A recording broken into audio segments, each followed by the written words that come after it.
Et tout de suite, nous, on a rendez-vous avec une étoile urbaine de la danse. Giovanni Martina est un jeune prodige nevers-sois de 25 ans. Il a appris le hip-hop au collège de Courly à Nevers et surtout dans la rue. Et pour aider d'autres jeunes, il a créé sa propre compagnie. On en parle tout de suite avec la présidente Céline Cotin. Elle est en direct du Duplex. Bonjour Céline Cotin, alors vous connaissez bien Giovanni, nous un peu moins, alors je vous propose de faire connaissance avec lui dans ce reportage qui a été tourné il y a un mois et puis après on en parle.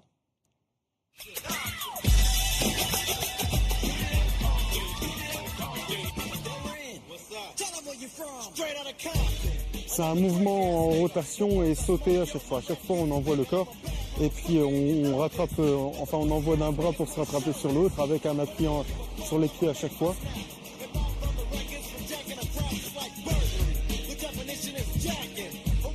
Nous, on ne savait pas vraiment ce que c'était que le hip-hop.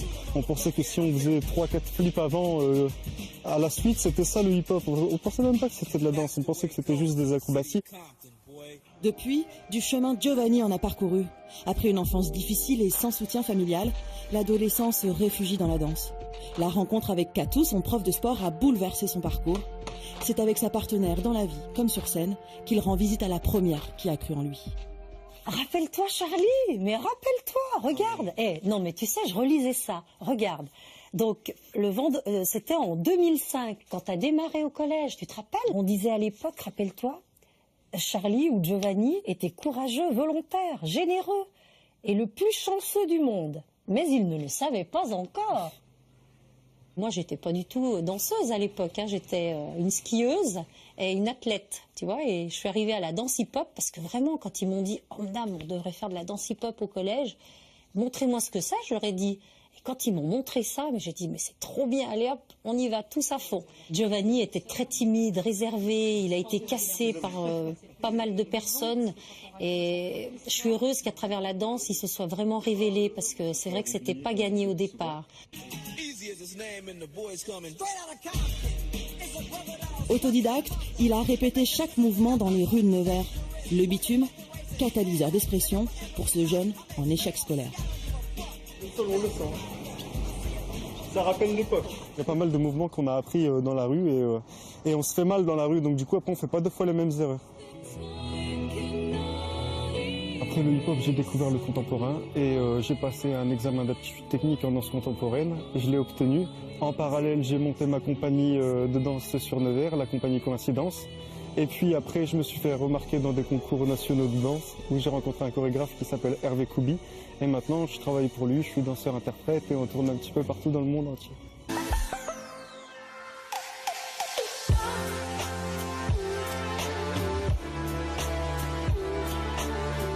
Moi, plus tard, j'aimerais être chorégraphe, justement comme Hervé, et être reconnu aussi dans le monde entier, pourquoi pas, parce que j'ai beaucoup de choses à exprimer. Et créer, c'est vraiment mon truc. J'ai trop d'idées en tête, donc moi, plus tard, je vais être aussi chorégraphe professionnel.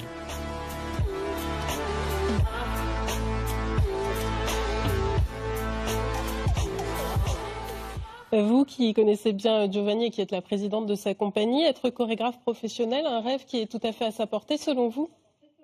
Oui, Giovanni en a le talent, il en a la force aussi. Il a mangé tout son pain noir, maintenant il faut qu'il mange son pain blanc. Il a eu des moments pas faciles. Il s'est construit autour de ça, donc dans l'adversité, mais aussi grâce à des personnes comme Catherine que vous avez pu voir dans le reportage. Voilà, sa vie a été faite de rencontres aussi, et puis il a une force mentale incroyable, quoi. Il force le respect. Oui, et puis beaucoup d'heures bien d'entraînement sûr. pour arriver à ce résultat. C'est beaucoup d'heures d'entraînement, c'est du travail, c'est de la volonté. Il est passé par plein de transformations physiques au fil des années. On l'a vu vraiment, nous, beaucoup se transformer. Faire beaucoup de sport, devenir une masse musculaire incroyable. Il s'est rendu compte après que pour la danse, c'était pas forcément ce qu'il y avait de plus adéquat. Donc pour être dans de la souplesse, il a fallu après qu'il continue à travailler sa musculature, mais en fondant, en devenant plus sec et pour rester souple. Et c'est une vraie discipline de vie, quoi. C'est digne des gymnastes. Oui, parce que le hip-hop est devenu une discipline à part entière de la danse. Ah oui, complètement. D'autant qu'il y a effectivement l'aspect sportif, mais il y a aussi l'aspect technique.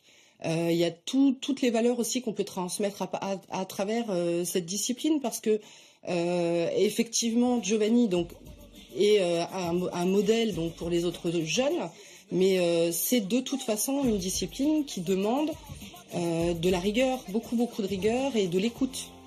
Et puis il a créé la compagnie également pour inculquer, j'allais dire, sa passion à d'autres jeunes et cette discipline aussi sportive. Alors, il emmène des jeunes derrière lui déjà depuis un certain temps, avant la création de la compagnie. C'est un moteur, c'est quelqu'un qui rassemble beaucoup, Giovanni, parce qu'il force le respect, mais aussi par sa personnalité. La compagnie, ça lui a permis aussi de valoriser donc des jeunes qu'il formait depuis quelque temps et de leur permettre à eux aussi de véhiculer toute leur technique, tout leur savoir-faire, leur talent. Et on espère aussi pour eux qu'ils puissent un jour vivre comme Giovanni de leur travail. Et qui sont artistique. ces jeunes?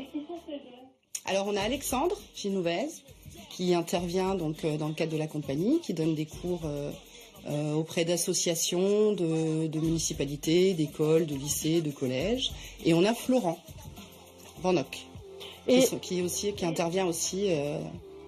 Et ce sont des jeunes donc qui ont un travail à côté, parce que malheureusement pour le moment ils n'ont pas la possibilité de vivre pleinement des cours qu'ils donnent. Mais l'objectif, c'est quand même qu'ils puissent en vivre à terme. Donc votre objectif, c'est de créer une école?